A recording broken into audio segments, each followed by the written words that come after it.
times your best scout team players become your best players in a hurry. And I know our defense has thought he's done a nice job all season. We've had him for a couple days out here and have done some things with him. He's looked good, so I think he's got a bright future. How do Tanner and Patrick look? I think both of them are very smart. They are well on their way to having a really good understanding of what they're doing. They're accurate throwers, which is really evident in our practices. We complete a lot of balls when they're in. We throw the ball down the field nicely and are doing a nice job of checking the ball down the backs. I've been really impressed with both of them in the last week of practice. How much balance is there between preparing for quarterbacks that you have at Colby and then planning ahead for quarterbacks? Basically, two different organizations. Yeah, I think it's a good time of year because you have time. You've got time to get your game plan together. You've got plenty of time to prep that and get your veteran varsity guys ready to play in the game, and then you've got time to look at the future a little bit. You get basically an extra spring practice with these bowl practices, so we can take some time with the group going forward and practice the things that they're gonna need to know and get good at. It's a good time of year. Are you thinking that leaning toward Riker being the guy gets kind of depending on how it shakes out. We'll have a better idea here soon, but Riker's taken all the work to this point. How's he look? Good. He's still coming off of that wrist, so he hasn't even taken a snap under center. The stuff he does, he's not able to take a true snap. He's just holding the ball, but I thought he's done a really good job preparing. He's thrown the ball well. Again, we've got some extra time, so it's been good to get him back into the swing of things, give him some more reps and some stuff that he might have not done as much during the season. How far do you think he had gone based on that Maryland game? And if he hadn't gotten hurt in that game, what he might have been able to do inside? Yeah, I think he's come a long ways. He had, for a guy that's had 2 career starts, I think limited action in games. I think it's been a lot of fun to have him healthy and be able to play him more. I think he's a good player. I think you're seeing his daily improvement shows at practice. He just gets better and better. So I'm excited for him and to finish his career strong. So, off of that Maryland game, were you able to see things in your play calling with him that maybe you would take out now based on that? Or just what did you see from him in Maryland that maybe would change going forward if he were to start?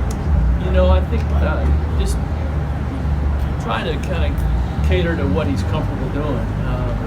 I think he does a really good job with a lot of the action stuff and finding some of those throws down the field off some actions that we have. I thought he did that really well in the Maryland game. I think just kind of building on that is something that we like to do with him. Again, not a ton of game reps, so you don't want to overload him. But I think just having more and more time with him in our system is a good thing. If Tommy was going to play this game, when do you need him back practice? Soon. I don't know if there's a specific timetable. I just think it's hard to go into a game without a good week of practice at least. I mean, we're not talking about 10-year veterans here. These are college kids that need to practice. So, we're just hoping to get them back as soon as we can. How long does it take the young guys to kind of generally feel out the offense? Well, we practice with them weekly during the season, even though it's Sunday, and it's not necessarily off of a game plan. It's kind of a lot of base stuff, but I think there's most of the guys are pretty familiar with some of the base things, and then we can expand as we get into the bowl. We have more time to meet with them and kind of get them back into the swing of things. So I think it's good for them for bowl practice, but also for going into spring that they're able to get back into what we're doing.